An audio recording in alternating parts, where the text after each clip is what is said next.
À toutes et tous, j'espère que vous nous entendez bien, que vous nous voyez bien. Je vous remercie tout d'abord déjà d'être si nombreux à avoir répondu présent à ce rendez-vous. Petite information, donc vous avez pu le voir, ce webinaire est enregistré, ce qui nous permettra, de mettre à disposition de ceux et celles qui n'auraient pas pu, y participer, d'avoir accès à l'ensemble des informations. Et je vous demanderai, si vous en êtes d'accord, de bien vouloir dans le chat mettre votre nom et les coordonnées des personnes présentes, de sorte à ce qu'on puisse s'assurer de compléter la liste de diffusion initiale que nous avions pu avoir. Et puis, nous avons la grande chance et le grand plaisir d'accueillir notre nouvelle directrice générale, Madame Marmier, à qui je vais passer la parole pour qu'elle puisse faire le propos introductif de cette réunion. Merci, Madame. À toutes et tous. Merci effectivement pour votre présence. Donc, quelques mots d'introduction avant de laisser la parole aux autres intervenants.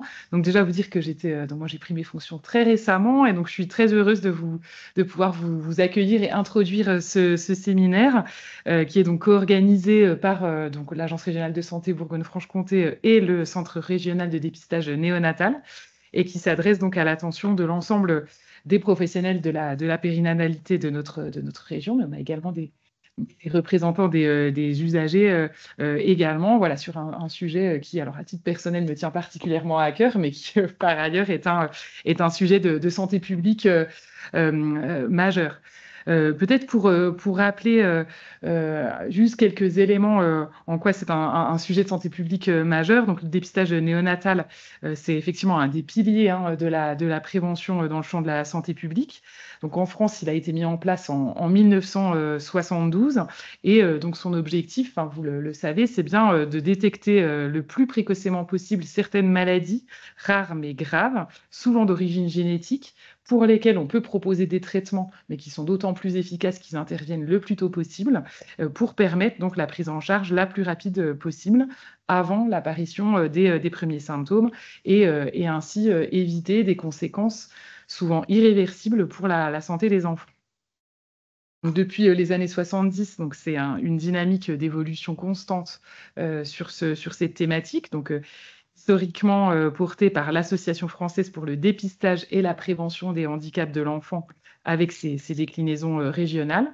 Donc, ce dépistage, il a connu donc de profondes réorganisations avec donc la désignation par les ARS, donc de centres régionaux dédiés, donc, qui prendront la parole juste après nous. Et dans notre région, c'est donc le CHU de Dijon qui porte donc le CRDN, pour parler en sigle, depuis 2018, donc sous la coordination donc, du docteur Stéphanie Lemaire, qui est présente également, et donc avec le soutien également de l'ARS. Donc, après une première extension du panel de maladies dépistées donc en 2023, on a une nouvelle étape qui est majeure dans le dépistage néonatal, donc qui interviendra donc au 1er septembre prochain, donc dans quelques jours, avec 3 nouvelles pathologies donc, qui viendront enrichir le programme, avec le dépistage donc qu'on appelle le DICS, donc le déficit immunitaire combiné sévère, le déficit en VLCAD et l'amyotrophie spinale, qu'on appelle SMA également. Donc, et cette évolution, avec 3 nouvelles maladies prochainement dépistées, portera donc à 16 le nombre de maladies qui sont dépistées à la naissance. Alors, cette évolution, elle s'inscrit dans le cadre du 4e plan national maladies rares, donc, qui a été annoncé cette année, et donc c'est en cohérence avec et en déclinaison avec les recommandations de la Haute Autorité de Santé. Alors, je voulais, avant de passer la parole, donc procéder à des remerciements appuyés donc à nos partenaires et professionnels donc mobilisés en fait au quotidien sur cette activité.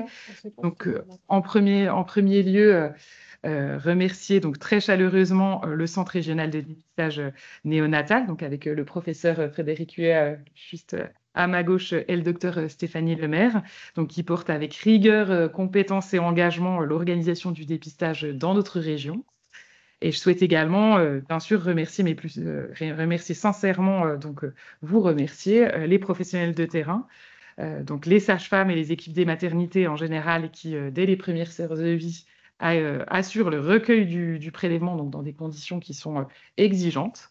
les pédiatres, qui assurent également l'interprétation des résultats et la mise en œuvre rapide d'une prise en charge adaptée, mais également vous tous, hein, donc tous les professionnels de santé qui vont informer les familles, parfois dès la grossesse, sur l'importance de ce dépistage, dans un esprit donc, de bienveillance et de transparence également. Et c'est vraiment votre mobilisation collective, et cette mobilisation collective qui contribue chaque jour donc à préserver la santé et à améliorer la santé des enfants de notre région. Et je voulais vous témoigner donc toute notre reconnaissance pour ça. Donc, pourquoi ce webinaire? L'objectif, c'est donc pour comprendre, échanger et pouvoir aussi progresser ensemble. Donc, l'objectif, c'est déjà de vous sensibiliser donc aux évolutions à venir, de vous en expliquer les implications pratiques, de répondre aux éventuelles questions. Donc là, ce sera mes collègues et mes voisins qui s'en chargeront également, notamment pour ce qui est du recours à des techniques de biologie moléculaire, donc pour certaines des pathologies qui vont être dépistées à compter de ce 1er septembre. Voilà, je voulais également remercier donc, les usagers, représentants des usagers pour leur présence à ce temps d'échange. C'est également nous précieux de toujours pouvoir les associer et de pouvoir faire évoluer nos pratiques donc, dans une logique aussi d'amélioration continue avec les premiers concernés qui peuvent nous donner si leur vision des choses. Voilà, donc ce n'est pas uniquement un temps d'information, c'est aussi un objectif de dialogue, ce webinaire. Voilà, et l'avantage également, parfois on a le chat qui permet aussi des fois de libérer la parole, donc n'hésitez pas. L'objectif, c'est donc de maintenir dans la région donc, le très haut niveau d'exhaustivité donc, qui caractérise le dépistage néonatal dans la région. Donc, je pense qu'on peut s'en féliciter. Et voilà. Donc, merci à toutes et tous pour votre attention, votre présence et votre engagement. Et je vous souhaite des échanges fructueux et inspirants. Moi, malheureusement, je ne pourrai pas rester lors du webinaire puisque j'enchaîne sur autre chose, mais je tenais en tout cas à pouvoir vous souhaiter de bons travaux et vous remercier. Bon webinaire à tous. Merci beaucoup, Madame la Directrice Générale. J'attire l'attention de tout le monde. Pensez à bien couper vos micros si vous n'intervenez pas, s'il vous plaît. Merci beaucoup. Je vais donc passer la parole. Je vais projeter votre support, professeur, et puis je vous passe la parole. Merci beaucoup, Madame la Directrice. Merci aux uns et aux autres d'assister à ce webinaire. C'est un moment un petit peu particulier puisque, effectivement, il y a un temps dédié à une remise au point de tout ce qui peut concerner le dépistage néonatal. Et puis, dans quelques jours, l'extension du programme de dépistage avec des implications qui sont relativement fortes et qu'on va donc vous expliquer à l'occasion de ce webinaire, qui se veut à la fois un petit peu théorique parce qu'il faut bien reprendre les bases du dépistage, pourquoi, comment, mais aussi pratique. Et vous verrez qu'il y a, avec Stéphanie Lemaire, des exemples de ce qu'il faut faire et pas faire pour réussir à fonctionner de façon très opérationnelle. Vous êtes les premiers impliqués dans une démarche de santé publique qui est assez unique puisqu'elle regroupe l'ensemble de la population française de façon quasi exhaustive. Il n'y a pas d'autre exemple de démarche de prévention et de dépistage qui fonctionne aussi bien que le dépistage néonatal. Et pourtant, personne n'en parle. Personne ne parle des résultats.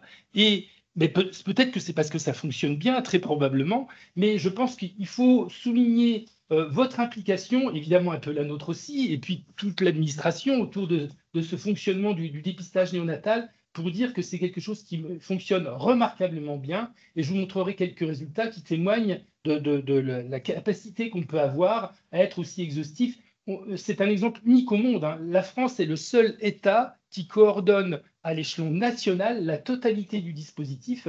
Dans la plupart des autres pays, ce sont soit les régions, soit les Länder en Allemagne, par exemple, qui organisent cela avec de gros écarts d'une région à l'autre. Nous, on a la chance d'avoir un système qui est coordonné, qui est organisé à l'échelon national et qui fonctionne bien. Je vais vous proposer la première diapositive. Je ne vous dirai pas à chaque fois. Tâchez de suivre. Alors, quel est l'objectif du dépistage néonatal? Il est extrêmement simple. Nous avons affaire tous les ans à une population très particulière qui vient de naître. Environ 650 000 enfants naissent par an en France. Et donc, le fait qu'ils soient le plus souvent, dans l'immense majorité des cas, dans une maternité, nous permet d'avoir une démarche exhaustive de santé publique qui consiste donc à prélever des enfants pour rechercher chez eux des maladies qui répondent à un certain nombre de critères sur lesquels je vais revenir. Mais ce qui est très important, c'est que ce sont des enfants qui, a priori, ne sont pas malades. Ils sont asymptomatiques, ils n'ont aucun symptôme, ils viennent de naître. Les parents sont dans une douceur de vivre très agréable et encore dans la découverte de leur bébé. Et pourtant, à 48 heures de vie, on va leur faire un test, un prélèvement qui va, on va y revenir, permettre un certain nombre d'analyses pour rechercher des pathologies qui sont graves, pour lesquelles on sait qu'il y a une démarche de soins qui est validée, alors qui est soit un traitement, soit la mise en place d'un régime, soit une surveillance particulière, qui va nous permettre une prise en charge et un effet positif pour l'enfant. Et pour toutes ces maladies, on dispose d'un marqueur, alors jusqu'ici biologique, mais bientôt génétique, qui permet d'identifier cette maladie avec un risque d'erreur qui est extrêmement marginal. Et diapositive, ce dépistage doit être réalisé dans l'intérêt supérieur de l'enfant, c'est-à-dire qu'on ne fait pas ça pour les parents, on ne fait pas ça pour la recherche, on ne fait pas ça pour le système de soins, on fait ça pour le bébé. C'est-à-dire que le bénéfice, il est directement associé à une amélioration de la qualité de vie ou de la mise en place d'un traitement à l'enfant. Steve, faites vos micros, s'il vous plaît. Alors, cette démarche, elle est nationale, c'est-à-dire qu'elle répond, on va le voir, à un programme national qui est soumis à des arrêtés et qui rentre donc dans la loi de santé publique. Et pour choisir les maladies qui permettent d'accéder à ce dépistage néonatal, pendant très longtemps, on s'est appuyé sur des critères que vous avez sous les yeux, les 10 critères de Wilson et Hübner. Je ne vais pas m'étendre sur ces critères qui sont un petit peu obsolètes, ils datent de 60 ans. Et aujourd'hui, en 2023, la HAS a publié des modalités de choix des maladies sur lesquelles on va s'étendre un petit peu. Il faut qu'on ait une bonne connaissance de la maladie, et en particulier de son histoire naturelle, de son évolution. Il faut que les symptômes apparaissent après 7 jours de vie, parce que la démarche de dépistage, elle prend un certain temps, et si les symptômes apparaissent avant le résultat du dépistage, eh bien finalement, on n'a pas de bénéfice à dépister. Il faut évidemment que la maladie ait une certaine gravité. On n'est pas dans une démarche de dépistage d'un corps au pied ou d'un grain de beauté. Il faut qu'on ait la démonstration qu'il existe un traitement efficace dans la prévention soit de la totalité de la maladie, soit d'une partie de la maladie, et que ça maîtrise une partie de ses conséquences, avec la démonstration d'un bénéfice direct individuel pour le patient. Et puis enfin, il faut qu'on ait un examen de dépistage qui soit bien fiable en matière de spécificité et de sensibilité. Ça veut dire quoi? Ça veut dire qu'il faut qu'on ait le moins possible de faux négatifs, c'est-à-dire des enfants qu'on va considérer comme étant sains alors qu'ils sont malades. Et également, il faut qu'on ait le moins possible de faux positifs, c'est-à-dire d'enfants qui vont avoir un test positif alors qu'ils ne sont pas malades. Donc, ça donne des critères extrêmement rigoureux et qui sont très précis, qui sont évalués en permanence, qui justifient que cette démarche, elle est de santé publique, certes, mais elle est extrêmement scientifique et elle s'appuie sur des socles de preuves scientifiques qui sont très élaborés. Diapositive. Alors, c'est une diapo qui est un peu complexe et je veux juste en quelques mots vous dire comment ça fonctionne. Eh bien, il existe à l'échelon national un comité de pilotage national au ministère qui regroupe l'ensemble des organismes qui, peu ou prou, se rapprochent du dépistage néonatal.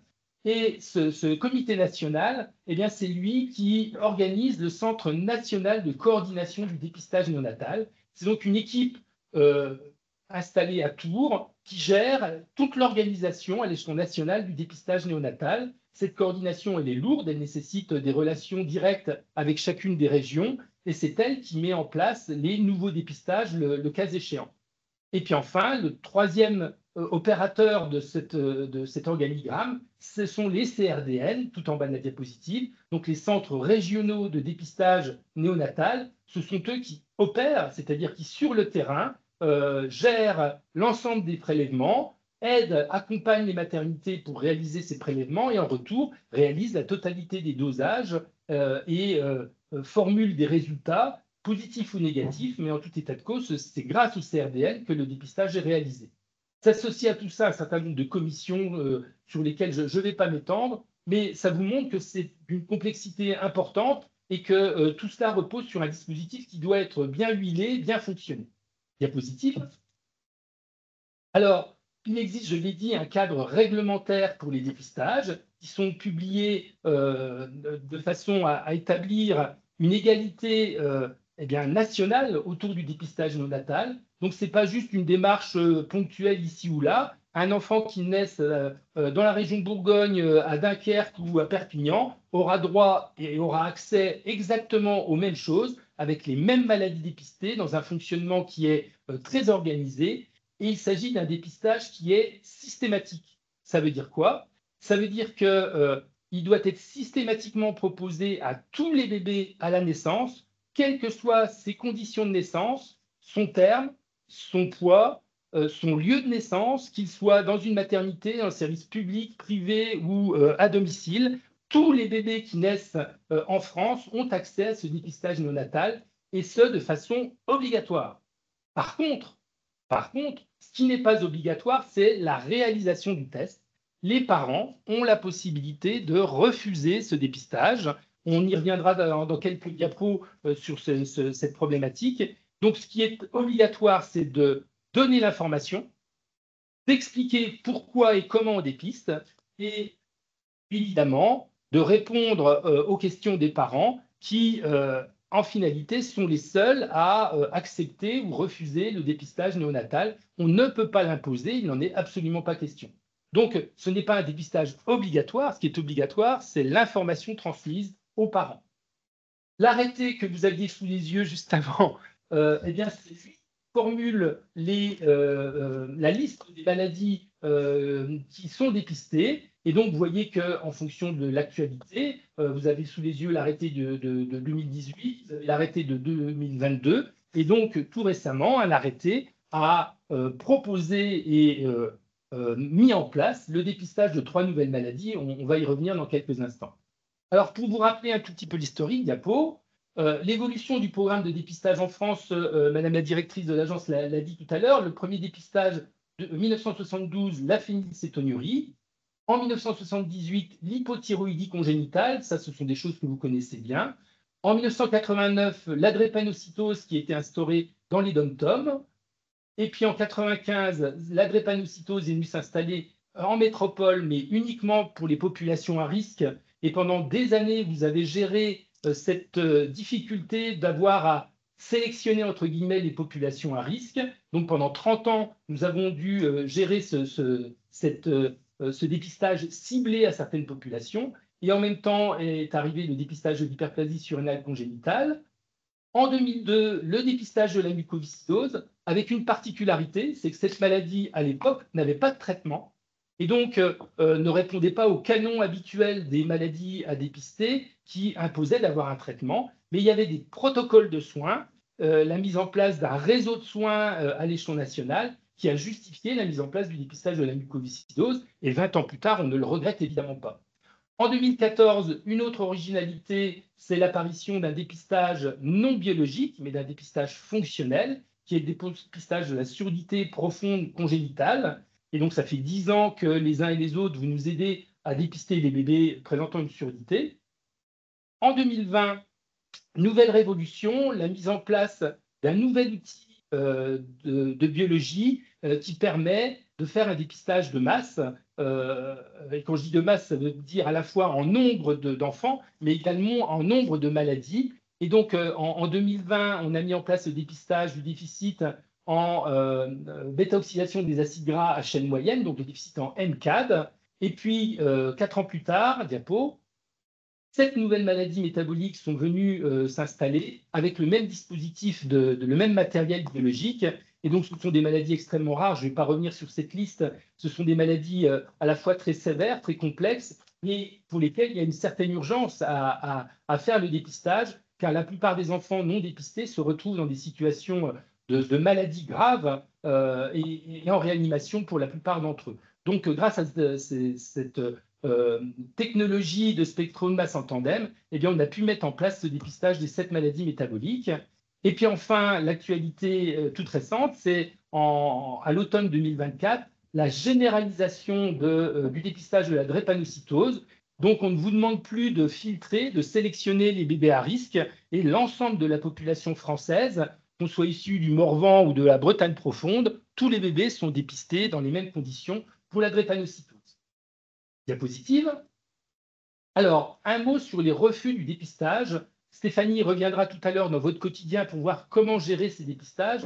Moi, je voudrais simplement vous alerter sur les chiffres qui sont assez édifiants. Vous avez sous les yeux le tableau année par année du nombre de refus, donc la ligne du bas, le nombre de refus. Il y a une quinzaine d'années, il y avait une centaine de refus par an en France. Et on a multiplié par 5, diapo, ce nombre de refus. L'année dernière, on est à 550 refus du dépistage par les parents. Donc, il y a une augmentation très, très nette qui s'est acutisée au moment de la Covid, il faut bien l'admettre. Et on a fait une enquête nationale pour essayer de comprendre pourquoi les parents refusaient ce dépistage, diapo. Et donc, les trois raisons déclarées par les parents en tout cas, c'est tout d'abord une information erronée ou inappropriée. Alors, je ne jette la pierre à personne et surtout, ne le prenez pas individuellement, mais ce sont des retours des parents eux-mêmes qui nous disent « Eh bien, on n'a pas compris ». Il y a même des parents qui nous ont dit « On a cru que c'était nous qu'il fallait piquer, non pas le bébé ». Bref, ça témoigne de la difficulté à faire passer un message à un moment qui est particulier, le post-natal à quelques heures de vie. Il y a tellement de choses à dire aux parents que le dépistage il vient au milieu de 50 informations. Et bien parfois, malheureusement, l'information elle est mal reçue. Et même si on remet des dépliants sur lesquels Stéphanie reviendra, eh bien le dépliant il va à la poubelle dans les 2 minutes et les parents n'en prennent pas connaissance et finalement ils n'ont pas l'information. La deuxième raison, c'est l'antériorité d'enfants dans la famille, dans le couple, chez le couple, qui ne sont pas malades, ou alors qui sont malades avec des maladies qui ne sont pas incluses dans le programme de dépistage, ce qui conduit aux parents à dire bah, ça n'a aucun intérêt, puisque moi, mes enfants n'ont jamais été malades, ou au contraire, j'ai des enfants malades, et le dépistage n'a servi à rien.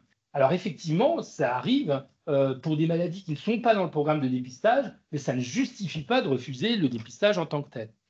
Et puis la troisième raison, c'est probablement la plus fréquente, c'est la représentation des parents, c'est-à-dire le fait que, de façon assez dogmatique, pour des raisons religieuses, des convictions particulières, des convictions vis-à-vis de l'État, vis-à-vis du système de soins, vis-à-vis du monde médical, eh bien on refuse par le simple principe qu'on le propose.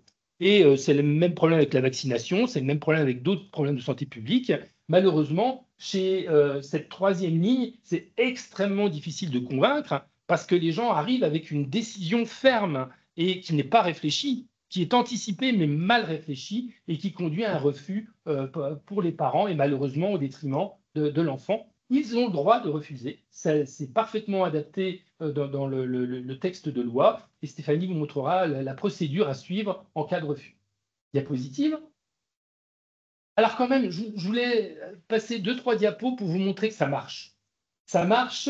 Nous sommes en 2025. J'avais repris les chiffres d'il y a 2 ans. Eh bien, plus de la moitié de la population française a été dépistée grâce à vous. Ça veut dire que aujourd'hui, 60% de la population française a bénéficié de ces démarches de dépistage. Ce sont tous les enfants nés après 1972. Et donc, vous avez sous les yeux le nombre d'enfants qu'on a dépistés.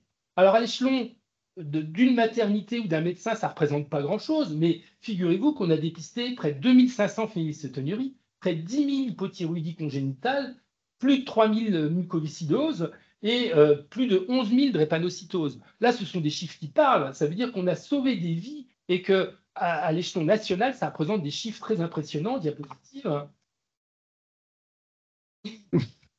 Au total, on a plus de 20, et même maintenant en 2025, près de 30 000 enfants ont bénéficié d'une prise en charge qui a permis de maîtriser la maladie, d'éviter des séquelles irréversibles et pour lesquelles on a maintenant une inclusion dans des filières de soins. Grâce au réseau maladies rares aujourd'hui, les soins sont organisés en aval et c'est là encore la grande chance du système sanitaire français, c'est que derrière, tous les enfants sont suivis.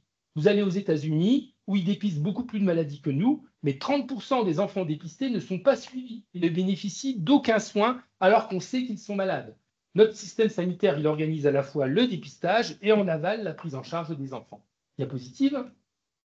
Eh bien, sur une seule année, actuellement, en moyenne, on dépiste entre 1200 et 1500 enfants, ce qui représente environ un enfant sur 500. Et donc là, ça vous parle à l'échelon d'une maternité où il y a 500, 1000, 1500 naissances, eh bien, ça veut dire que tous les ans, on repère 1, 2, 3 enfants qui a une maladie rare, alors qu'il serait passé complètement inaperçu si le dépistage n'avait pas été mis en place. Donc c'est grâce à vous et grâce au dispositif que ces enfants sont repérés. Alors maintenant, l'actualité. Eh bien, l'actualité, c'est au 1er septembre, ça veut donc dire lundi, on est tout près. Nous avons 3 nouvelles maladies, comme l'a dit la directrice de l'agence, 3 nouvelles maladies qui sont installées dans le programme de dépistage néonatal, avec des conséquences qui ne sont pas négligeables, à la fois sur votre information à donner dans les maternités, sur le buvard lui-même qui est modifié puisqu'il y a des nouvelles maladies, et puis pour nous, une charge de prise en charge des enfants et des buvards qui n'est pas négligeable. Et la grande nouveauté, diapositive, elle est issue du fait que lors de la révision de la loi de bioéthique qui date de 2021, eh bien, le législateur a eu la bonne idée d'introduire la notion de dépistage par des examens des caractéristiques génétiques. C'est-à-dire que jusque-là, les outils dont on disposait étaient purement biologiques, biochimiques en l'occurrence, mais le législateur a autorisé l'utilisation de l'outil génétique en première intention, et ça c'est très important. Ça veut dire que sur le buvard que vous prélevez, nous avons l'autorisation de réaliser des examens génétiques en première intention avec des résultats qui évidemment peuvent être extrêmement importants. Et cette loi a aussi instauré un dispositif qui permet aux titulaires de l'autorité parentale de valider le fait de donner un consentement écrit.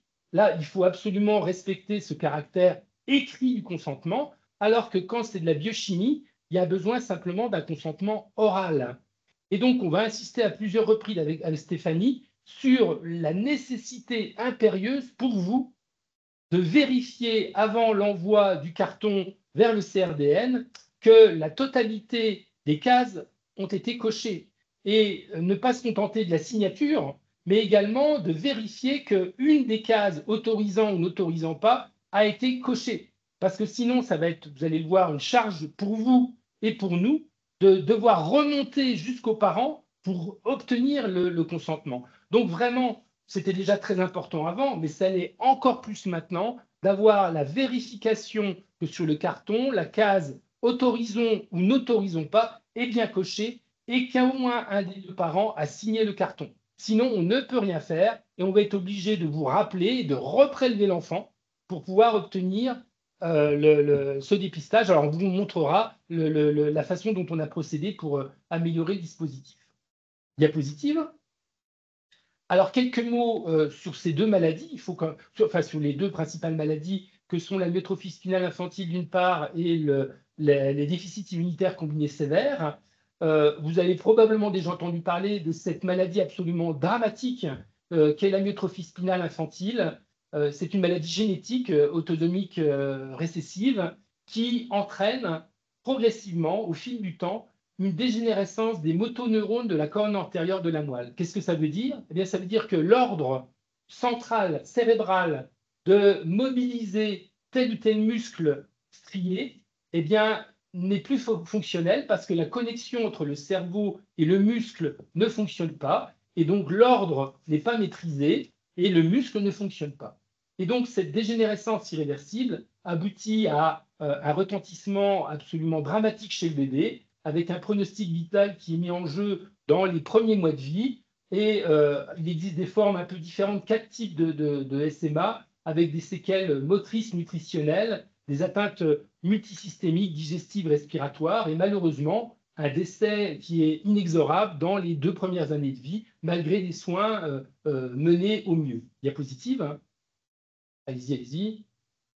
Alors, il existe différents types de SMA, je ne vais pas insister. Ce qui nous concerne le plus, nous, c'est le type 1, c'est-à-dire des bébés qui, à la naissance, sont très peu symptomatiques, voire pas du tout, mais qui, dans les semaines qui vont suivre, vont voir s'installer une hypotonie, une flaccidité qui conduit malheureusement à l'absence de progrès moteur et avec, de façon irrémédiable, une dégradation en quelques mois. Diapositive, hein. Voilà le tableau caricatural d'un bébé de quelques semaines qui est très hypotonique. Il n'a absolument pas la capacité à se redresser, à mobiliser ses membres. La pesanteur à elle seule, il n'arrive pas à lutter contre. Et donc, dans les semaines qui vont suivre la naissance, vont s'installer des symptômes très typiques, hein, de position des jambes en grenouille, comme vous le voyez sur la photo en noir et blanc. Et puis, malheureusement, détresse respiratoire, retard de croissance et décès dans les 2 premières années de vie. Donc, cet SMA de type 1, c'est elle qui nous préoccupe le plus parce que ça représente à peu près 60% des bébés et c'est un bébé sur 10 000 naissances. Donc, c'est une maladie relativement fréquente, pratiquement aussi fréquente que la mucoviscidose, par exemple, et plus fréquente que la phénylcétonurie. Donc, dans la région de Bourgogne, on pense qu'il y a environ 3 à 4 amyotrophies spinales infantiles de type 1 qui naissent. Et donc, ce sont ces bébés qu'il va falloir absolument repérer très tôt. Alors, pourquoi faut-il les repérer? Juste avant. Ah, attendez, là. Non, Non, avant. attendez, pardon. Encore. Pardon. Voilà. Pourquoi est-ce qu'il faut les repérer? Eh bien, parce qu'on a la chance, depuis 7 ans maintenant, de disposer d'une gamme de traitements possibles. Alors qu'avant 2018, il n'y avait aucune possibilité de prise en charge de ces bébés. On a la chance de pouvoir disposer de 3 molécules, le nusinersen, le Zolgensma et le risdiplam, qui sont 3 molécules qui vont bloquer l'évolution de la maladie. Mais bloquer l'évolution, ça veut dire que plus le diagnostic est fait tard, plus l'enfant va stagner avec les séquelles qu'il a malheureusement vu apparaître progressivement pendant ses premiers mois de vie. Et donc l'objectif, c'est de les repérer et de les traiter avant que les symptômes n'apparaissent le plus tôt possible. Et le médicament le plus efficace, diapositive, c'est le Zolgensma, qui est une molécule absolument incroyable. C'est de la thérapie génique, hein. Donc, on est vraiment dans le champ des nouveautés thérapeutiques assez extraordinaires. Et j'aime bien cette photo parce que vous avez 2 enfants issus de la même famille. L'enfant A est né avec son amyotrophie spinale et malheureusement n'a pas bénéficié de traitement. Et donc, vous avez la photo de cet enfant à l'âge de 13 mois. Et puis, vous avez la photo B du petit frère, né 1 an et demi plus tard, qui lui a bénéficié grâce au premier, puisqu'on savait que le premier était malade, on a fait un repérage du deuxième, et donc il a bénéficié du Zolgensma dès la naissance. Et vous voyez que cet enfant, là sur la photo, il a 13 mois, il cavale, mais là, il a 5 ans, eh bien, il monte les escaliers, il fait du vélo, il porte son vélo, et il a des compétences motrices strictement normales grâce au Zolgensma. Donc, ça veut dire que la dégénérescence des motoneurones est maîtrisée grâce aux médicaments, et donc cet enfant n'a aucun handicap, et donc a une espérance de vie. Alors c'est trop tôt pour le dire aujourd'hui parce qu'on n'a pas assez de recul, mais il a en tout cas une qualité de vie, une espérance de vie qu'on espère optimiser pour du très long terme. Un petit inconvénient de ce traitement, diapositive, c'est son coût, dans l'autre sens. C'est son coût puisque l'ampoule, c'était en bas là, voilà. C'est bon, c'est joli. L'ampoule coûte 1,9 million d'euros. Je ne dis pas de bêtises, hein, 1,9 million d'euros, une injection. Et donc, l'infirmière qui tient l'ampoule au moment de l'injection a intérêt à être bien solide pour ne pas la faire tomber parce que c'est vraiment un médicament particulièrement onéreux. C'est un des médicaments qui étaient les plus onéreux au moment de sa sortie, mais il est formidablement efficace. Le deuxième type de maladie diapositive pour lesquelles on va mettre en place un dépistage, ce sont donc les déficits immunitaires combinés sévères, on donne la dénomination DICS. Alors que ce n'est pas une maladie, mais des maladies, et ces maladies sont caractérisées par l'absence de fonction d'un certain nombre de cellules du système immunitaire, et en particulier des lymphocytes. Alors, ce groupement de maladies d'origine génétique représente à peu près 150 types de maladies différentes, donc c'est pour ça qu'on les regroupe sous une dénomination des déficits immunitaires, et ça représente un nouveau-né pour 30 à 50 000 bébés.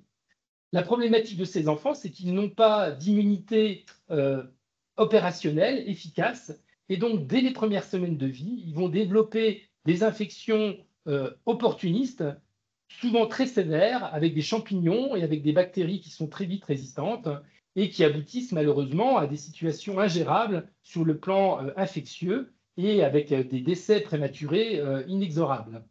Le diagnostic, le plus souvent, c'est lié à des anomalies des lymphocytes, soit des anomalies de nombre, soit des anomalies fonctionnelles. Et lorsqu'on fait le diagnostic, ces bébés vont être maintenus dans un environnement protégé que vous connaissez tous, diapositive, qui s'appelle les bébés bulles. Donc, vous voyez ici un bébé de quelques mois de vie qui est en isolement dans une bulle, à l'abri de tout risque d'infection opportuniste. Et tous ces bébés sont en attente de greffe de moelle osseuse, car la seule possibilité de traitement chez ces bébés, en dehors d'une thérapie génique qui reste encore hypothétique aujourd'hui, c'est la greffe de souches de cellules de moelle osseuse qui permet de réinstaller une immunité. Or, il est parfaitement démontré que plus le diagnostic est fait tôt, plus le bébé est protégé tôt, et plus on pourra faire rapidement une greffe qui sera d'autant plus efficace.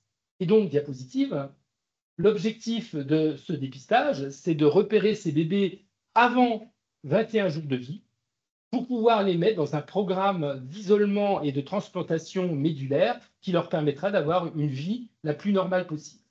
Alors, la technique utilisée pour ce dépistage, c'est ce qu'on appelle la quantification des TREC. Les TREC, ce sont des petits fragments d'ADN résiduels liés à la maturation des lymphocytes dans le thymus.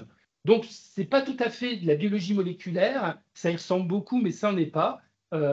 L'outil utilisé sera le même que l'outil géré pour le diagnostic de l'amyotrophie spinale infantile. Donc, c'est une technologie de biologie moléculaire, même si pour les déficits immunitaires combinés sévères, il y a une petite nuance à apporter. Là où j'insiste, c'est que le bébé doit impérativement être géré dans les 30 jours qui suivent sa naissance. Ça veut donc dire qu'il y a urgence à mettre en route le dépistage avec un délai maximum, selon les recommandations, de 9 jours. Et s'il y a nécessité d'un deuxième buvard, par exemple, si les parents n'ont pas signé ou s'il y a besoin d'une tâche supplémentaire parce que la première tâche n'était pas de qualité suffisante, on exige que le second buvard soit réalisé dans les quelques jours qui suivent la naissance pour pouvoir obtenir un résultat avant J15. Donc, pour vous comme pour nous, c'est une pression dans le délai, dans l'organisation du dépistage qui justifie d'être particulièrement rigoureux, en particulier au moment du prélèvement. Diapositive. Donc, je vais m'arrêter là, je réinterviendrai le cas échéant, et je vais laisser la parole au docteur Stéphanie Lemaire qui coordonne le centre régional de dépistage. Juste avant, si je peux me permettre, est-ce que vous avez d'ores et déjà des questions, des interrogations à ce niveau-là? Je vous laisse, le cas échéant, les écrire dans le chat. Et puis, bien sûr, si vous en êtes d'accord, le support PowerPoint pourra être adressé à tout le monde. Je vous passe la parole et la souris, normalement, ça devrait marcher et ce sera plus simple. Merci, bonjour à tous. Donc, je suis Stéphanie Lemaire, je suis la coordinatrice du CRDN Bourgogne-Franche-Comté. Moi, je vais être vraiment plus terre à terre, très pragmatique, très pratique. Voilà, je sais que dans la majeure partie des cas, tout se passe très bien, mais on a des fois quelques difficultés. Et je voulais revenir sur ces difficultés, vous expliquer pourquoi on vous appelle, pourquoi on vous demande des deuxièmes prélèvements, etc. Comme ça, peut-être la compréhension sera plus simple. Donc, je vous ai mis un peu la composition du CRDN. Nous avons 3 secrétaires auxquels vous avez affaire régulièrement, donc Barbara, Camélia et Sandrine. Et puis, 4 biologistes pour le laboratoire de biochimie et maintenant 3 biologistes du laboratoire de génétique moléculaire pour les 2 nouveaux dépistages d'amyotrophie spinale et puis une équipe de 10 techniciens. Ça marche. Ah, merci. Comment je fais? Dans l'autre côté. Non, c'est bon, attendez. Bougez, touchez plus. Je reprends. C'est là? Non, à l'inverse. Encore, voilà. Ah, donc, là. Non, avance. Voilà. Nous vous avons envoyé des nouveaux dépliants. Alors, ont déjà été échangés il y a 1 an ou 2 avec une vraie simplification de l'explication du dépistage néonatal où on n'entre plus vraiment dans les détails de chaque maladie. C'était vraiment très, très compliqué. Et donc, ce dépliant a vraiment été simplifié, ce qui est beaucoup mieux. Mais ce qui est important et ce qui a changé pour ces 2 nouvelles maladies, je vous les ai encadrées en rouge. Hein, voilà l'explication de pourquoi nous faisons ce dépistage du déficit immunité combiné sévère, c'est parce que ça provoque des infections respiratoires sévères. Et pour la myotrophie spinale, eh bien, l'explication, elle est là, provoque progressivement une faiblesse importante de tous les muscles et des problèmes respiratoires. Ce qui a changé, c'est l'accord parental. Donc, il est essentiel maintenant, vous allez voir, je vais vous montrer le buvard tout à l'heure, le consentement pour la réalisation des tests génétiques a changé. Et il est obligatoire que ce consentement soit bien rempli et signé pour que nous puissions réaliser le dépistage de la myotrophie spinale. Sinon, vous allez voir tout à l'heure que nous ne serons pas en capacité de le faire. Voilà. Donc, il y a 2 types de refus, en fait. Il y a le refus génétique, c'est-à-dire que nous, ça va nous permettre de quand même faire le dépistage biochimique, pardon, sauf la SMA, et le refus global. Et pour le refus global du dépistage, les secrétaires m'ont demandé de vous faire passer le message. Souvent, c'est bien exprimé. Vous nous envoyez le buvard barré en étant refus, mais vous savez, nous avons des formulaires de refus qu'il faudrait faire signer aux parents. Alors, je sais que des fois, les parents refusent de signer, mais nous avons, et si vous en avez besoin, vous nous les demandez, nous vous les renverrons, des formulaires spécifiques pour le refus global du dépistage. Parce que le consentement est oral, mais le refus doit être écrit. Et puis, une dernière chose qui est importante, c'est que de temps en temps, on va vous demander de refaire des prélèvements à 21 jours de vie. Et ça, parfois, c'est compliqué pour vous au niveau voilà, d'expliquer aux parents pourquoi on a attendu 3 semaines avant de leur demander un nouveau prélèvement. En fait, il faut bien leur dire qu'il nous faut au moins 4 semaines pour que le dépistage soit réalisé en totalité. C'est-à-dire que s'ils n'ont pas de reste de nouvelles du pédiatre au bout de 4 semaines, c'est bon. Mais dans l'intervalle des 4 semaines, on pourra toujours leur demander, eh bien, les convoquer, les contacter pour un nouveau prélèvement. Voilà. Hein, donc, il nous faut vraiment 4 semaines pour que le dépistage soit réalisé dans sa globalité.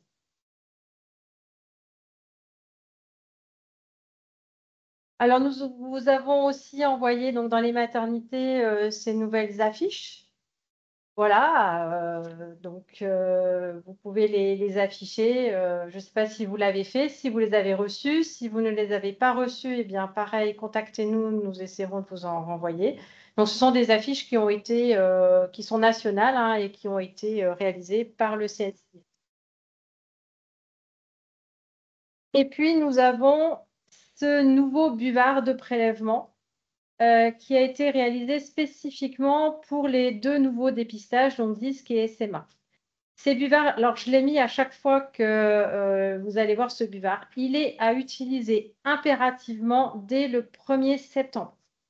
Ça, c'est impératif. Les anciens buvards, vous les jetez, vous les mettez à la poubelle, on ne s'en servira plus.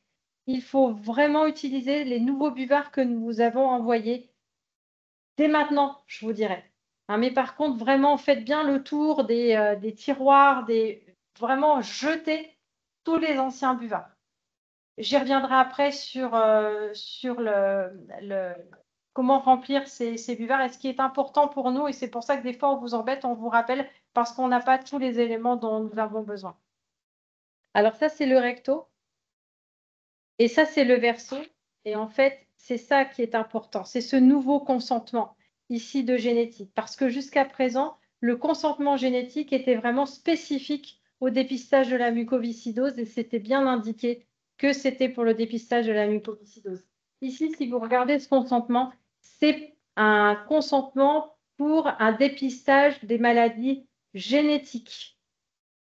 Et ça change tout. C'est-à-dire que si vous utilisez un ancien buvard, même si le consentement est signé, nous ne pourrons pas réaliser le dépistage de la myotrophie spinale. D'accord? Parce que c'est bien sur l'ancien buvard, il est bien spécifié uniquement la mucoviscidose. Donc, c'est vraiment extrêmement important dès aujourd'hui d'utiliser les nouveaux buvards et de surtout jeter à la poubelle les anciens pour pas que ça traîne encore quelque part. Alors, concernant ce consentement parental, il va y avoir des non-conformités majeures et qui vont être bloquantes pour le dépistage de la SMA. C'est l'absence de signature, même si la case consentons est cochée. S'il n'y a pas de signature, nous ne réaliserons pas le dépistage de la myotrophie spinale. Si aucune case n'est cochée et qu'on a au moins une signature, s'il n'y a pas de case cochée, nous ne réaliserons pas non plus le dépistage de la myotrophie spinale. Comme vous l'a dit le professeur Huetz, ce dépistage, il est urgent. Il faut vraiment que nous rendions un résultat à J9 dernier délai. Donc, ça veut dire que ça retarde. On va devoir vous contacter, je reviendrai après, pour redemander aux parents de bien remplir le consentement. Alors ça, ce sont des situations qu'on observe vraiment toutes les semaines où, voilà, dans 90% des cas, je vous dirais, en général, c'est bien rempli, mais dans un peu plus de 10% des cas, il y a la case qui est cochée, il n'y a pas de signature, il y a la signature, il n'y a pas la case qui est cochée. Ça va être beaucoup plus embêtant pour la myotrophie spinale. Donc, et il y a une troisième non-conformité que j'ai appris hier soir, donc je n'ai pas pu la mettre sur ce diaporama. C'est nous ne réaliserons pas le dépistage si les deux cases sont cochées. Donc, si les deux cases consentants et ne consentons pas sont cochées en même temps, nous ne pourrons pas réaliser le dépistage. Si les parents se trompent, vous barrez bien ne consentons pas si c'est le cas. Vous barrez bien, vous entourez l'autre. Ce n'est pas la peine de refaire un buvard, mais vraiment signalez-nous que c'est une erreur et barrez. Parce que s'il n'y a rien, eh bien, c'est pareil, nous ne pourrons rien faire. Nous n'avons pas le droit de réaliser un dépistage de la myotrophie spinale si nous n'avons pas un consentement correctement rempli et signé. Alors, je sais que vous dites aux parents, voilà, cocher et signer, mais ben, il faut vérifier derrière. À chaque fois, il va falloir vérifier derrière que tout est bien rempli. Parce que souvent, on a les signatures, mais c'est pas coché. Alors, comment nous allons faire, nous, au CRDN, si on n'a pas un consentement correct? Eh bien, en fait, on va vous appeler. On va appeler les maternités ou les sages-femmes libérales qui ont pratiqué le prélèvement pour que vous contactiez les parents pour récupérer un consentement correct signé. Alors, pour cela, on va vous faire parvenir demain. Nous avons refait le consentement du buvard, on l'a refait sous forme papier. Donc, nous allons vous l'envoyer, les secrétaires vont vous l'envoyer demain, que vous pourrez envoyer aux parents pour qu'ils remplissent le document et nous le retournent au CRDN. Hein. J'ai fait vraiment une capture d'écran, mais en dessous, nous allons mettre, renvoyer ce document au CRDN. Voilà, on acceptera tous les retours, photos, mails, fax, n'importe quoi, on acceptera, mais il faut vraiment que les cases soient cochées et que au moins une signature. Nous n'avons pas besoin des deux signatures des deux parents. Une seule signature suffit.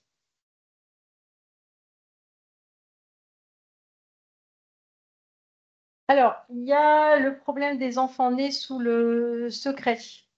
Parce que là, le dépistage, il est vraiment urgent. Donc, au niveau du cadre général, les enfants nés sous le secret sont admis en qualité de pupilles de l'État. Ils sont sous la tutelle conjointe du préfet, du département et du conseil des familles des pupilles de l'État. Et donc, le préfet a l'autorité parentale sur les enfants pupilles de l'État, mais est représenté par une tutrice qui a sa délégation de signature, qui prend les décisions pour lui et qui peut autoriser une autorisation de soins.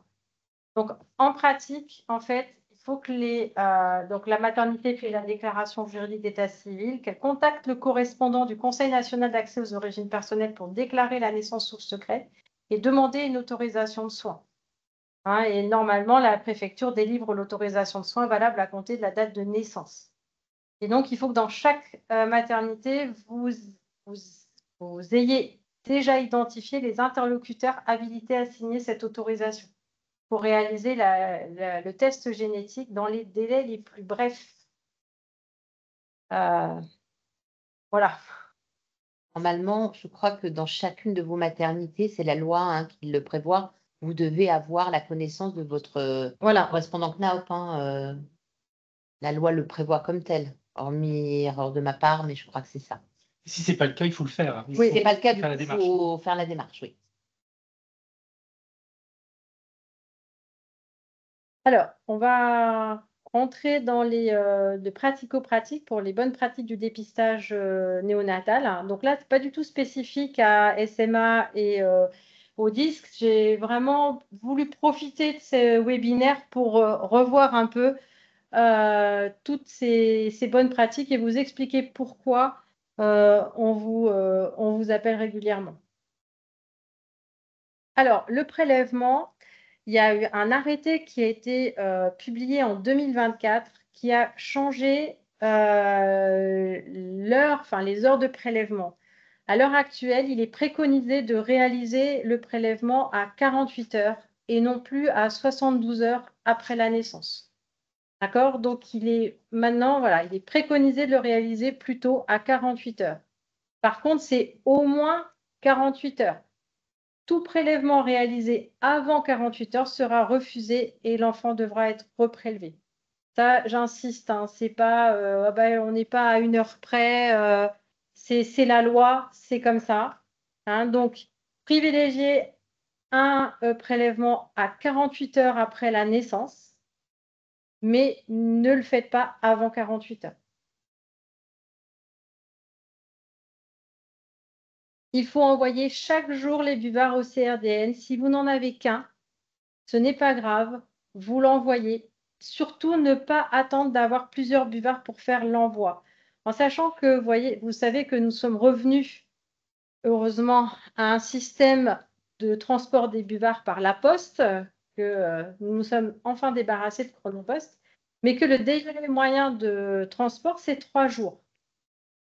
Et qu'un délai de rendu idéal des résultats, c'est 7 jours de vie. Donc, si vous, chaque jour, où le buvard est gardé dans la maternité, c'est 1 jour de perdu. Donc vraiment, n'hésitez pas. Nous, on vous envoie des enveloppes et nous allons avoir, pour l'instant, nous utilisons les enveloppes bleues que vous connaissez et j'ai oublié, je voulais vous faire, nous allons avoir des nouvelles enveloppes que nous avons mis au format national. Vous allez voir, elles sont très jolies. Il y a le logo du CRDN, il y a une jolie bande rouge. Elles vont changer, mais bon, pour l'instant, on finit notre stock de buvards bleus.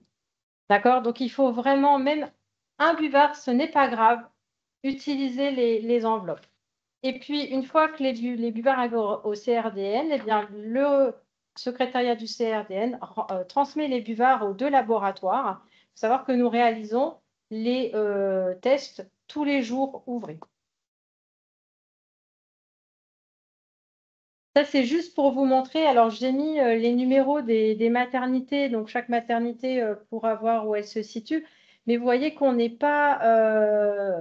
On a des délais de transport ici qui varient vraiment en fonction de chaque maternité. Et vous voyez là, pour le 2e trimestre 2025, en moyenne, on était à plus de 5 jours d'acheminement. Donc, déjà, si vous faites le prélèvement à 72 heures, nous, il y a plus de 5 jours, des fois, de transport. On est déjà au-delà du rendu de résultat idéal. D'accord? Donc, voilà, je ne vous dis pas que c'est parce que vous gardez les buvards dans les maternités et que vous ne les transmettez pas tous les jours. Il y a vraiment la poste aussi qui, malheureusement, voilà, ce n'est pas un moyen de transport idéal, mais c'est quand même plus fiable que Chronopost. Mais là, voilà ce que ça donne en temps de transport. Donc, vous rajoutez les 48 heures et puis il suffit qu'il y ait le week-end et on arrive à 10 jours, 11 jours de vie très rapidement. Alors, le buvard, pour remplir, pourquoi on vous demande tous les renseignements Et pourquoi c'est important de bien remplir ce buvard. Sinon, bah, pour certains items, on va devoir vous appeler pour avoir le renseignement. Donc, nous demandons le nom de jeune fille de la maman parce que des fois, l'enfant, quand vous avez fait le prélèvement, n'a pas encore été reconnu et il change de nom après. Et donc, nous, après, si l'enfant a changé de nom, on a des soucis pour retrouver cet enfant. Donc, c'est pour ça qu'on vous demande le nom de naissance de la maman. Évidemment, la date et l'heure de prélèvement, la date et l'heure de naissance et la date et l'heure de prélèvement, ça nous permet de vérifier que le prélèvement a bien été fait à plus de 48 heures de vie. Il y a plein aussi d'items qui nous servent à nous à faire notre exhaustivité.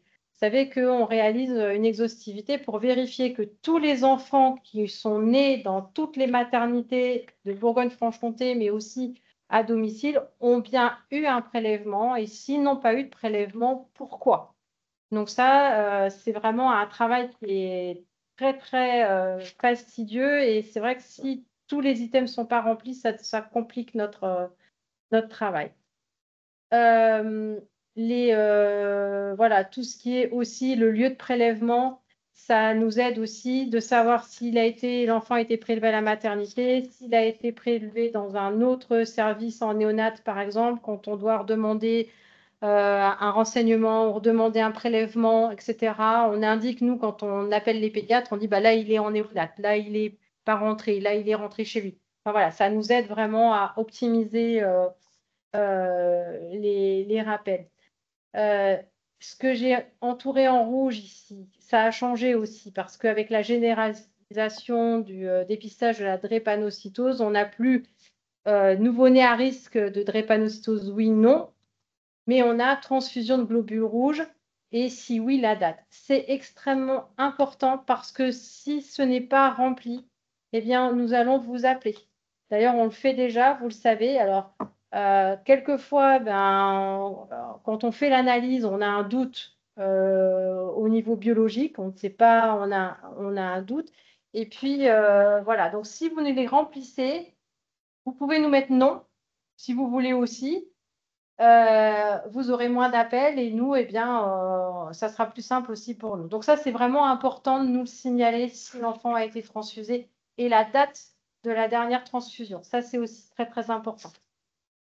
Et puis, vous avez aussi tout le côté surdité, hein, même si aujourd'hui, ce n'est pas l'objet de la réunion, mais bien vraiment remplir le buvard pour les résultats de la surdité.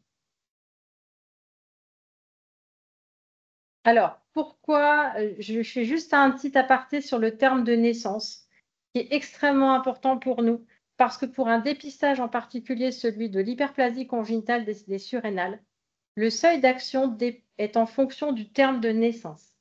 C'est-à-dire que si on a un enfant qui est prématuré, qui est né entre 32 et 33 semaines et 6 jours d'aménorrhée, eh bien, nous allons appeler le pédiatre si nous avons un taux de 17-hydroxyprogestérone supérieur à 90 nanomoles par litre. Si on a un enfant qui est né entre 34 et 35,6 semaines d'aménorrhée, notre seuil d'action, donc au-delà duquel nous allons appeler le pédiatre, est de 50. Et si l'enfant est né à terme au-delà de 36 semaines d'aménorrhée, notre seuil d'action est de 25. Donc, si nous n'avons pas le terme, nous ne pouvons pas interpréter les résultats biologiques que nous avons. D'accord? Ça veut dire qu'il nous faut vraiment, et donc là, on va être obligé de vous appeler pour vous demander le terme de l'enfant. Hein, ça, sinon, on ne peut pas interpréter nos résultats. Si on a un enfant pour lequel on a un résultat à 45 et qui est né à 32 semaines d'aménorrhée, on n'a pas besoin d'appeler le pédiatre. Si on n'a pas le terme de naissance, on va appeler le pédiatre et l'enfant sera convoqué avec tout le suivi derrière. D'accord? C'est pour ça. Hein. Et puis, on en a aussi besoin pour le dépistage de la drépanocytose, j'y reviendrai après. Et on en aura aussi besoin pour le dépistage des disques. Voilà. Donc, il est très, très important de renseigner ce terme de naissance. Bon, je reviens, voilà. Je pense que j'ai rien oublié. Alors, le verso, hein, je ne reviens pas dessus, toujours ce consentement qui est hyper important. Donc, au moins, voilà, même s'il n'y a qu'un parent, ça nous suffit. Il n'y a pas besoin d'avoir les 2 signatures, on a le nom d'un parent, ça nous suffit. Et puis aussi, remplissez bien tout ce qui est case contact des parents, surtout numéro de téléphone et mail, parce que quand il faut reconvoquer l'enfant, il faut qu'on ait ces renseignements. Juste un point pour dire que si les parents ne sont pas d'accord entre eux, si l'un est OK et pas l'autre, eh bien, c'est l'intérêt premier de l'enfant qui prévaut. Donc, c'est le parent qui est d'accord qui peut donner l'autorisation et donc nous permettra de faire le prélèvement. Donc, il peut y avoir des situations où vous êtes en difficulté pour dire si oui ou non le consentement est obtenu. Il suffit qu'un des 2 parents dise oui pour que le prélèvement non seulement soit fait, mais que les tests génétiques soient réalisés.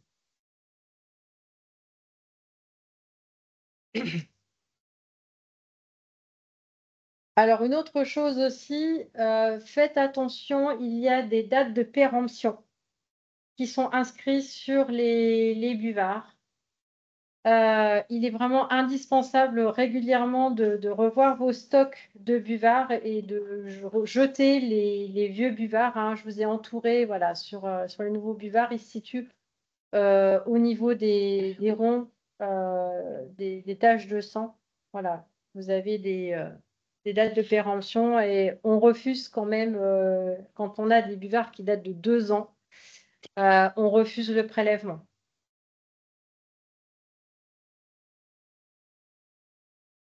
Alors, au niveau du prélèvement, on accepte, vous savez, le prélèvement en veineux.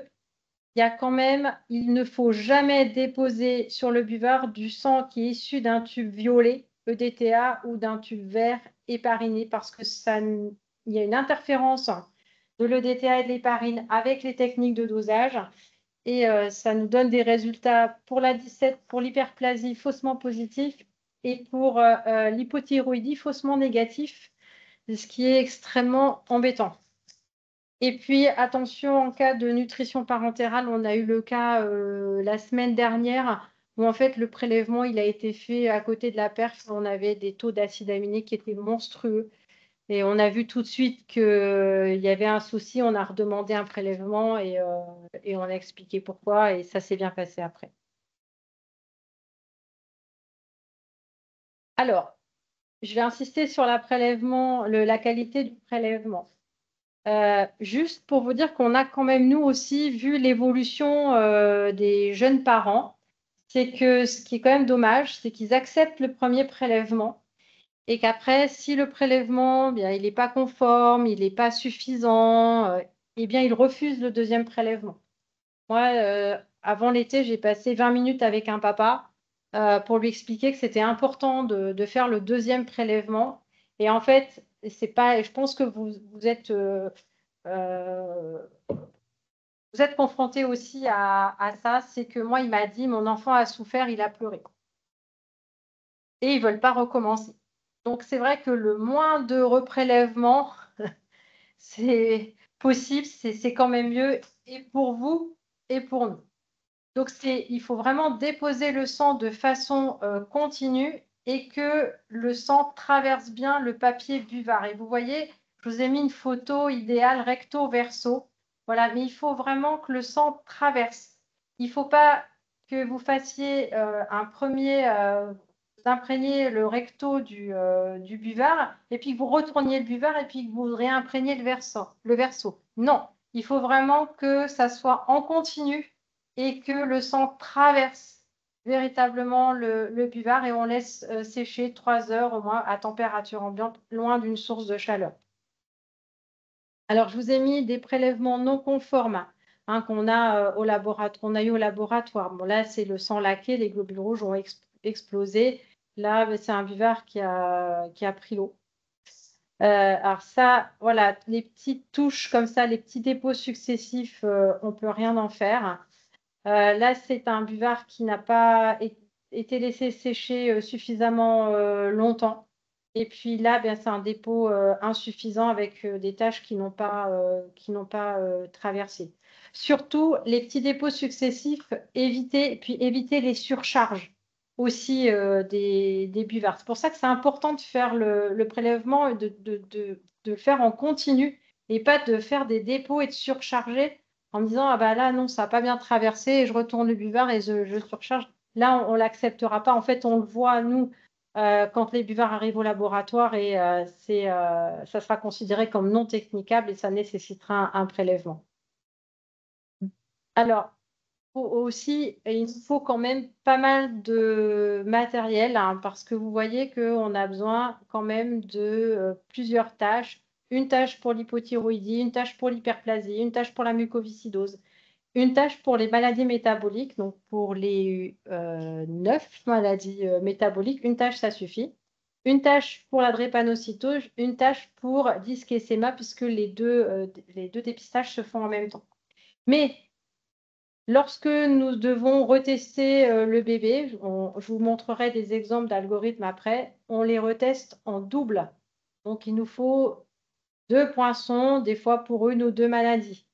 Et puis, en fonction des résultats, eh bien, il nous faudra une tâche supplémentaire pour un dosage de T4, une tâche supplémentaire si on doit envoyer. Non, mais j'ai mis drépanocytose, c'est une erreur, c'est la mucoviscidose. Hein. Une tâche supplémentaire pour envoyer en biologie moléculaire pour le dépistage de la mucoviscidose. On changera avant. Je n'enverrai pas celui-ci. J'attendrai qu'il soit changé avant de vous l'envoyer. Voilà, on changera. Et puis une tâche pour le dosage, pour le dépistage de l'homocystinurie. On peut avoir besoin d'envoyer une tâche pour un dosage d'homocystéine.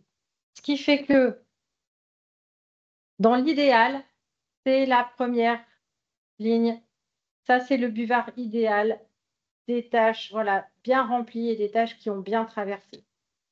Le deuxième, alors c'est très bien, les tâches ont bien traversé, mais on risque de ne pas avoir suffisamment de matériel pour faire s'il y a un besoin d'un retest ou un besoin d'envoyer un prélèvement pour d'autres analyses. Le troisième buvard, vous voyez qu'au recto, c'était vraiment joli. Et puis au verso, les tâches n'avaient pas traversé du tout. Donc là, c'est non technicable. Il faudra reprélever. Et puis là, eh bien, vous voyez que vraiment, là, c'est des quantités insuffisantes. Alors, ces 4 buvards, ils viennent, je les ai pris dans les buvards qui sont arrivés cette semaine au laboratoire. Ce n'est pas des vieux buvards que j'ai retrouvés, c'est dans les listes. Voilà. Donc, il faut vraiment refaire une information parce que, surtout quand vous avez des nouvelles sages-femmes ou des nouveaux préleveurs, parce que vraiment, c'est pas vraiment pas pour vous embêter qu'on vous demande de reprélever, c'est que vraiment, on ne peut pas. On fait au maximum, mais on ne peut pas faire si on n'a pas.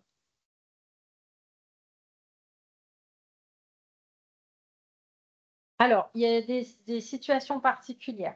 Il est indispensable de signaler au CRDN un refus de dépistage et je m'adresse, dans les maternités en général, on a l'information, mais vraiment aussi pour les sages-femmes à domicile, pour les enfants nés à domicile qui ne passent pas par la maternité. On a découvert un bébé de 13 mois qui n'avait pas été dépisté, qui était né à domicile, qui n'était pas passé à la maternité. Et en fait, on n'a pas su qu'il y avait eu un refus de dépistage. Donc ça, c'est vraiment indispensable de nous faire vraiment parvenir cette information. Dans l'idéal, faites-nous parvenir le refus signé des parents que vous avez à votre disposition, mais on vous en renverra demain si nécessaire. De la même façon, si l'enfant est transféré, surtout dans une autre région avant le prélèvement, envoyez bien un carton vierge au CRDN parce qu'après, on joue à Sherlock Holmes, hein, on passe quand même du temps, l'enfant a été transféré, il est où? Et voilà, et parce qu'en fait, nous devons nous assurer que l'enfant qui est né dans la région ait bien eu un dépistage, même s'il a été fait dans une autre région, c'est pas grave. On récupère les résultats, mais il faut que nous, on sache qu'il a bien eu son dépistage. Et puis, pareil, si l'enfant est décédé malheureusement avant le prélèvement, eh bien, il faut envoyer également un carton vierge au CRDN. Alors, les cartons vierges, hein, je vous l'ai mis là, c'est vraiment ces petits cartons à remplir et à nous renvoyer. Et puis, les secrétaires m'ont aussi fait passer un message.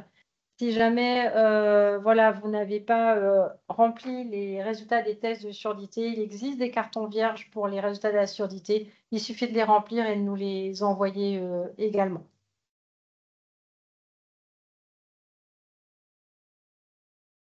Alors, dans quel cadre on vous appelle pour vous demander un nouveau prélèvement? Alors déjà, si le prélèvement a été réalisé trop tôt, avant 48 heures, nous ne ferons pas d'exception. Nous avons un gros drapeau rouge sur notre logiciel. Quand nous rentrons la date de naissance et la date de prélèvement, il clignote rouge si le prélèvement est fait avant 48 heures. On ne déroge pas, je suis désolée, on ne dérogera pas à la règle. On vous rappelle, lorsqu'on a des quantités insuffisantes, vous avez vu les types de buvards pour même le premier dosage, ou si nous avons besoin d'un retest, ou si nous avons besoin de réaliser un autre test pour confirmer le résultat du dépistage. Tout ce qui est prélèvement non technicable, si le buvard il est mouillé, s'il est surchargé, si le support est périmé, malheureusement, nous refuserons les buvards. Autre situation, c'est si nous avons besoin d'un prélèvement de contrôle juste après les premiers dosages réalisés au laboratoire. Et ça, je vous montrerai après les algorithmes de dépistage que nous avons. Nous pouvons vous demander un buvard de contrôle tout de suite après les premiers résultats pour le dépistage de la phénylcétonurie, de la leucinose et des déficits d'immunité combinés sévères.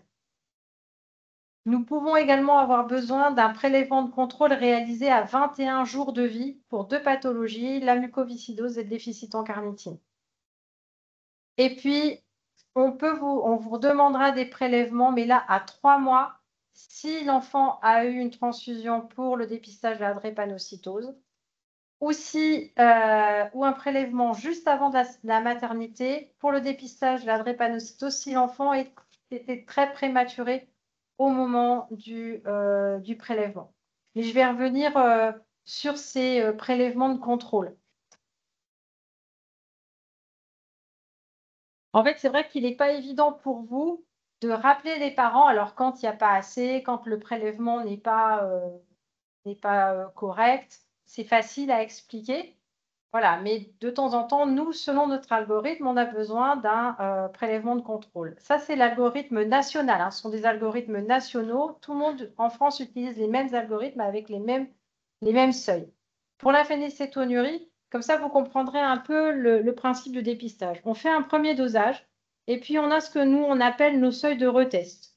Donc, c'est le seuil au-dessus duquel, voilà, on va quand même vérifier le taux du paramètre. Et donc, c'est là où nous devons retester en double. Donc, on va faire 2 poinçons. On va avoir besoin de 2 petites taches de sang. Et puis, eh bien, dans le cas de la phénylcétonurie, on a ce qu'on appelle une zone grise ici, où en fait, eh bien, voilà, on n'est pas certain que l'enfant soit malade. Et pour éviter, ça, Frédéric peut vous le dire, de convoquer l'enfant à la maternité, qui est une consultation de pédiatre, etc., on demande un deuxième buvard pour vraiment confirmer les premiers résultats. Et ça, ce buvard, on vous le demande assez rapidement après que vous nous les ayez envoyés. Et donc, c'est parce que, voilà, on est dans une zone grise. On n'est pas certain, voilà, l'enfant peut être malade, l'enfant peut être non malade. Et donc, ce deuxième buvard peut nous permettre, là, de ne pas faire venir les parents en consultation vers un pédiatre. Et là, la façon de réclamer ce buvard, hein, il faut surtout pas alerter les parents en leur donnant qu'il y a un doute sur le fait que leur enfant est malade, parce que ça va les stresser de façon extrêmement difficile à maîtriser. Donc là, il faut utiliser l'aspect technique. Oui, c'est ça. Et dire que c'est pour un contrôle technique du dosage qu'il est nécessaire d'avoir un deuxième prélèvement. Voilà. Et donc pas alerter sur le risque qu'il y ait une maladie. On a le même type d'algorithme pour le dépistage de la leucinose, où en fait, eh bien, on fait un premier dosage. On a un résultat au-dessus de notre seuil de retest. Donc, on va retester en double. Et pareil, là, on va avoir un résultat qui se trouve un peu dans la zone grise et on va devoir vous redemander un buvard, un deuxième buvard. Et là, cette demande, elle va arriver très, très rapidement.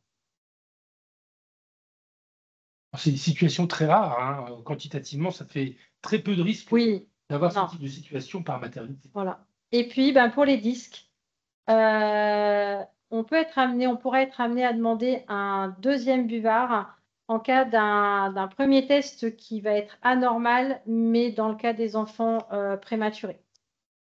Donc, en général, là, l'enfant est encore hospitalisé et les parents n'ont pas besoin de revenir. Et puis, on a deux situations où, en fait, le contrôle, il va être fait à 21 jours de vie, donc bien plus tard. Et c'est peut-être là où c'est plus difficile d'expliquer aux parents pourquoi on attend 3 semaines avant de demander un buvard. Mais c'est vraiment, faut pas le faire c'est le protocole, faut pas le faire à 10 jours ou 15 jours, c'est 21 jours de vie. Alors, c'est le cas de la mucoviscidose où en fait on a un test biochimique qui est anormal.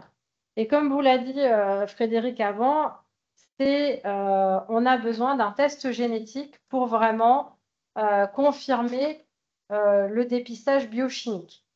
Mais alors, je ne sais pas si tu vas intervenir pour le gène, en fait. En fait, le dépistage moléculaire de la mucoviscidose n'est pas exhaustif. Ça permet de repérer 95% des enfants, mais il reste 5% des enfants pour lesquels il peut y avoir un test biochimique positif et un test génétique négatif.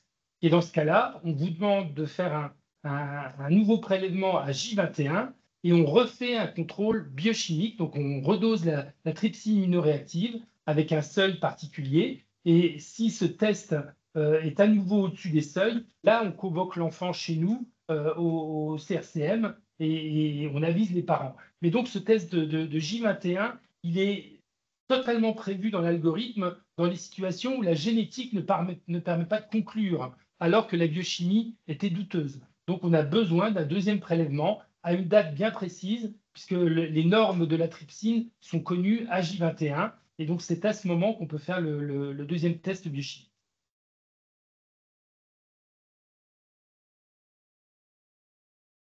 Et puis, on a la même situation pour le déficit primaire en carnitine, parce qu'en fait, il y a quand même quelques faux positifs et quelques faux négatifs qui sont connus pour ce dépistage du déficit en carnitine. Et donc, c'est pareil, lorsque la biochimie ne permet pas, on est toujours dans une zone grise et que la biochimie ne permet pas vraiment de conclure le dépistage il est positif ou négatif, on va être amené à vous demander un deuxième buvard qui va être prélevé à 21 jours de vie.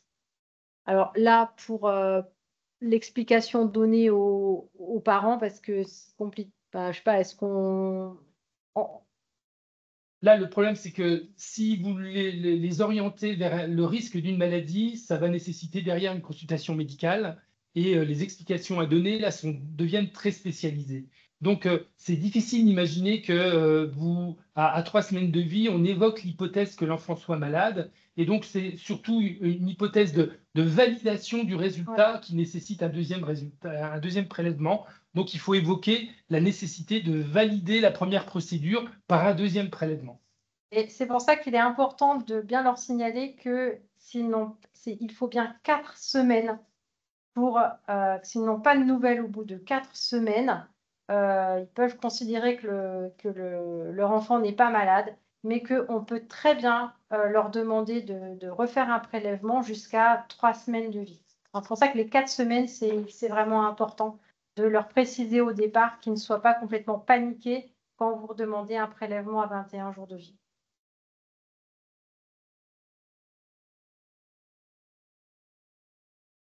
Alors, pour le dépistage de la drépanocytose, en fait, le but de ce dépistage, c'est d'identifier une hémoglobine anormale. Si l'enfant a été transfusé, eh bien, forcément, alors voilà, ce que l'on regarde, nous, c'est l'hémoglobine dans les globules rouges. Si l'enfant a été transfusé, eh bien, évidemment, l'hémoglobine du donneur va venir contaminer l'hémoglobine du bébé. Et donc, il faut vraiment réaliser un prélèvement 3 mois après la dernière transfusion. Alors, des fois, on reçoit des prélèvements qui ont été faits 1 mois après la dernière transfusion. On ne fera pas l'analyse, il faut bien 3 mois.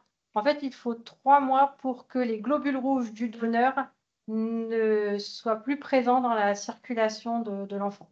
C'est pour ça qu'il nous faut 3 mois et qu'à 1 mois, on ne réalisera pas le dépistage de la drépanocytose. C'est 3 mois après la dernière transfusion, puisqu'il faut 3 mois pour qu'il n'y ait plus de globules rouges du donneur dans la circulation sanguine de l'enfant. Et puis, on a aussi également un petit souci avec les enfants prématurés. S'ils sont très prématurés, ils ont très très peu d'hémoglobine adulte. Et en fait, on n'a que de l'hémoglobine fétale. Et donc, on ne peut pas voir s'il va y avoir une hémoglobine anormale. Et donc là, on vous demandera de refaire un prélèvement avant la sortie de l'enfant de la maternité. Juste avant la sortie, vous nous refaites un prélèvement. La néonate. Ou de la néonate, ou voilà. Voilà. Il faut voilà, juste avant la sortie, vous nous refaites un prélèvement et en général, on arrive à réaliser le dépistage correctement. Donc voilà, les 3 mois, c'est important parce que ça fait plusieurs fois qu'on reçoit des prélèvements 1 mois après. C'est 3 mois. Est-ce qu'on peut poser une question? Je vous propose qu'on finisse et la puis C'est la dernière. on passera aux questions. Il y en a dans le chat et puis on vous donnera la parole. Merci beaucoup. Là, c'est juste les coordonnées du CRDN, avec mail, téléphone. N'hésitez pas à nous appeler. Et nous sommes ouverts du lundi au vendredi de 8h à 17h. Pour toute question, pour toute demande, des demandes de buvard, des questions, n'hésitez pas. Appelez-nous, on sera ravis de vous répondre. J'ai fini. Merci beaucoup. Merci, professeur. Merci, Madame le maire. Je vais couper le partage d'écran. J'y arrive. Hop. On va commencer par les questions du chat. Et puis, on va peut-être commencer. Delphine, je te laisse poursuivre. Oui, alors 2 questions. Alors, est-ce que le nouveau dépistage commence pour les enfants nés à partir du 1er septembre ou pour tous les dépistages piqués à partir du 1er septembre? Pour les enfants nés à partir du 1er septembre. Autre question, si refus du dépistage durant le séjour à la maternité, les parents reviennent sur leur décision, jusqu'à combien de jours de vie du bébé peut être réalisé le dépistage? Alors ça, c'est une vraie question dont la réponse va pas vous plaire. On peut toujours dépister un bébé, même à 6 mois, même à 1 an. Par exemple, nous, on fait des dépistages pour les enfants adoptés qui viennent de pays étrangers, qui ont plusieurs mois, mais sachant que ce dépistage n'aura pas le même intérêt pour les maladies métaboliques en particulier, parce que plus on attend, moins l'intérêt est important, et surtout si l'enfant a déjà des symptômes. Mais on peut toujours reprélever un bébé, même si c'est 8 jours, 10 jours après la naissance. C'est moins intéressant d'un point de vue médical, mais évidemment, ça permet d'être exhaustif et potentiellement de rassurer des parents. Mais ne faites pas un prélèvement de dépistage pour un symptôme. Là, c'est du diagnostic, ça n'est pas du repérage ou du dépistage, c'est du diagnostic. Donc, si le bébé présente des symptômes, là, il doit voir un médecin. Il ne doit pas voir à la maternité quelqu'un juste pour faire un test de dépistage. Merci beaucoup. Ce que je vous propose pour les autres questions, vous levez la main, ce qui nous sera plus simple pour vous donner la parole, s'il vous plaît.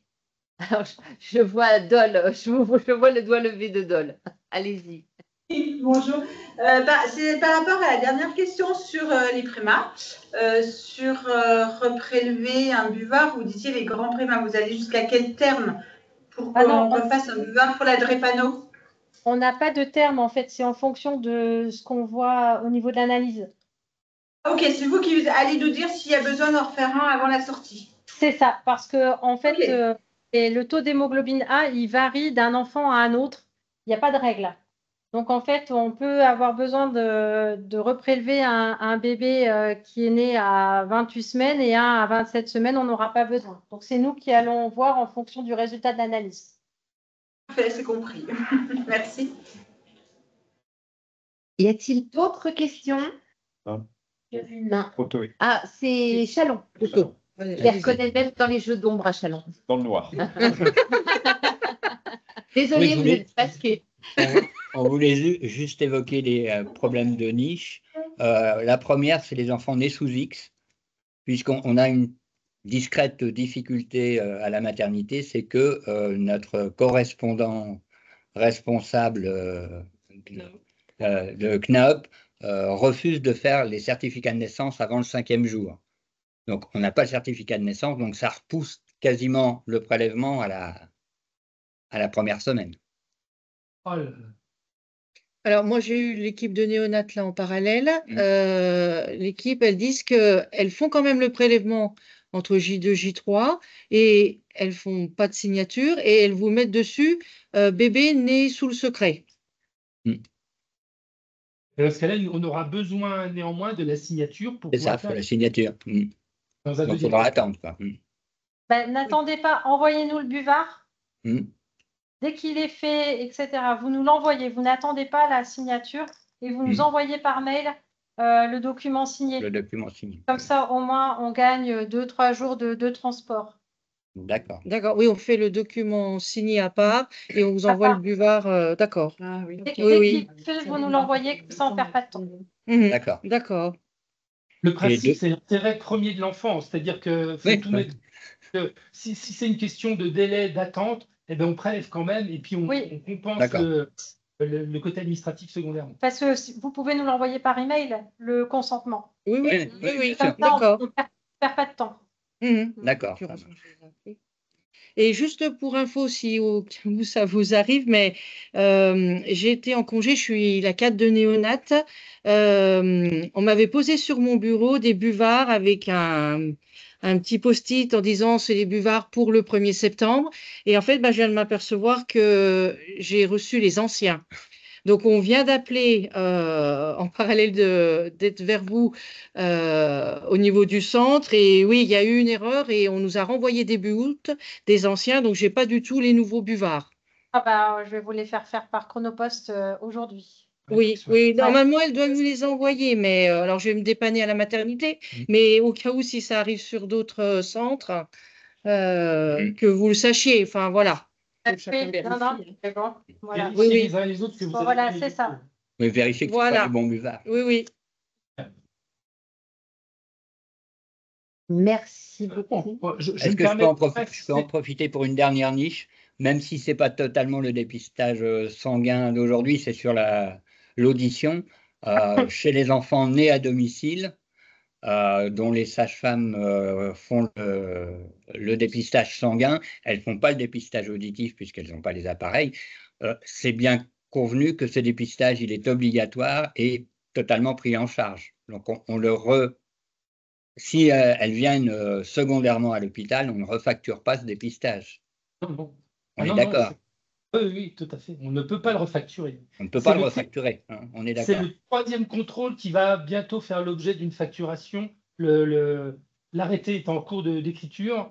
Il est même signé, je pense. Mais c'est uniquement le T3. Le T1 et le T2, donc les tests numéro 1 et numéro 2, ne peuvent pas être facturés. Très bien. Merci. Je me permets une dernière fois d'insister sur la nécessité de vérifier avant la mise sous enveloppe que vous avez bien la croix cochée et la signature.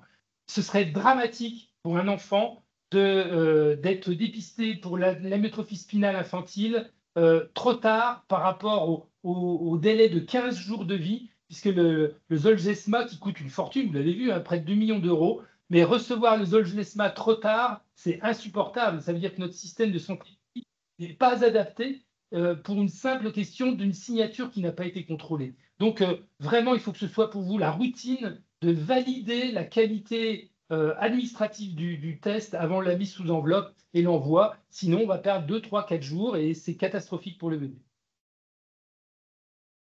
Alors, il n'y en aura pas beaucoup, mais le hasard fait que ça va malheureusement tomber sur le bébé qui n'avait pas eu sa signature.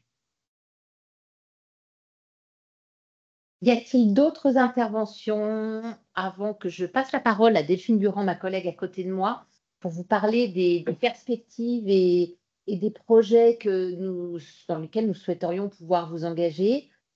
En tout cas, je tiens à vous remercier grandement tous parce que nous avions plus de 44 connexions avec des équipes complètes d'établissement, avec des PMI présentes, avec des libéraux. Je tiens vraiment à vous remercier grandement de votre engagement, de la qualité des travaux que vous menez en lien avec le CRDN. On reste bien sûr à votre disposition. Le webinaire sera mis en ligne, vous pourrez y accéder. Et puis, vous l'avez compris, ce dépistage, il se doit d'être parlé en amont aux parents. Alors, pendant le temps de la grossesse, qui est un temps où effectivement, il y a énormément de messages à parler. Il doit aussi, pour ce faire, pour que vous, professionnels, vous puissiez vous l'approprier au mieux. Donc, nous allons vous proposer un projet. Et là, je vais laisser la parole à Delphine pour vous en parler. Alors effectivement, on voit qu'il y a la nécessité d'accompagner aussi cette évolution et donc il apparaît important de renforcer ce qu'on appelle la littératie en santé, c'est-à-dire aider chaque famille, chaque parent à mieux comprendre les enjeux, les résultats, les parcours possibles. Et donc un projet, comme le disait Valérie, est en cours de réflexion pour pouvoir justement aider à mieux informer ses parents, à aussi mieux outiller les professionnels de santé dans la communication avec les parents et s'appuyer sur voilà, les supports qui sont adaptés. Et donc, il y a un projet voilà, qui est en cours de réflexion pour qu'on puisse le déployer sur les prochains mois et vous aider à mieux communiquer et aider du coup les parents à pouvoir avoir une décision la plus éclairée possible pour pouvoir voilà, se dire on consent du coup à ce dépistage-là en tout état de cause et avoir une bonne compréhension aussi de comment ils vont avoir cette information, ces résultats, les parcours possibles. Donc à être mieux préparés, à être aussi rassurés et pouvoir mieux engager du coup les familles dans ce dépistage. Voilà, j'en dirai pas plus. Merci beaucoup de ce soutien. Il est clair que un certain nombre de couples ont des difficultés de compréhension, soit du français, soit du dispositif mis en place autour du dépistage. Et c'est une vraie perte de chance pour le bébé que de ne pas avoir accès pour de simples questions de compréhension et d'échange. Donc, tout ce qui pourra améliorer la qualité de l'échange est évidemment le bienvenu sans aucune réserve. Alors, normalement, les secrétaires du CRDN, alors si ce n'est pas le cas, vous me le dites, les dépliants ont été édités en plusieurs langues. Donc, normalement, elles ont dû vous les transmettre par mail, parce qu'on ne peut pas les faire imprimer, voilà. Donc, vous avez, si ce n'est pas le cas, vous nous le dites, on vous les retransférera par mail, mais nous avons des dépliants qui ont été, voilà, il y a en anglais, en arabe, en espagnol, italien, non? Je ne sais plus. Enfin, voilà, en tous les cas, on les a au CRDN. Pas sous forme papier, sous forme électronique, mais normalement, vous avez dû les recevoir. Si ce n'est pas le cas, on vous les renverra. Merci beaucoup. J'ai oublié dans les remerciements l'association d'usagers Coccinelle, puisque j'ai vu que Lucille s'était connectée. Un grand merci une nouvelle fois à tous. On va peut-être se donner rendez-vous dans un an pour faire un bilan sur le même format si vous en êtes d'accord. Bonne fin de journée à toutes et tous et puis à très bientôt. Au revoir. Au revoir. Au revoir.